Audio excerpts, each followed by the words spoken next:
Dans le box, David Sagno, ce Français d'origine guinéenne, répond sans émotion aux questions du président de la cour d'assises. Ce dernier a d'abord tenté de retracer le parcours chaotique de cet homme âgé aujourd'hui de 37 ans. Une enfance marquée par la séparation de ses parents quand il a 8 ans, un adolescent qui se dit enfermé, isolé, qui commence à boire, et puis les premières agressions après son service militaire. Aujourd'hui, David Sagno comparaît pour les meurtres de 2 femmes en 2001 et 2002 sur le pont de Neuilly. Selon son avocat, David Sagno est dans une logique de rédemption mystique.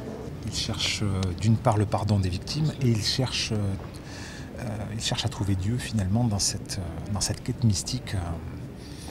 Donc c'est voilà. Et donc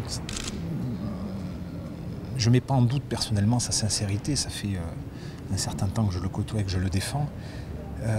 Mais c'est l'authenticité. Qui est David Sagno? Et c'est toute la question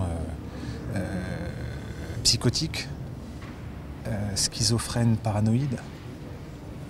L'enquête sur le premier meurtre en 2001 avait conduit à l'interpellation de Marc Machin, puis à sa condamnation en 2004 et 2005. L'affaire rebondit en mars 2008. David Sagno se rend au commissariat de la Défense où il avoue les 2 meurtres, des aveux qui avaient permis de blanchir Marc Machin. Ce dernier sera entendu comme témoin au procès. C'est bien le procès de David Sagno, pas celui de Marc Machin, a répété l'avocate de la famille de la première victime.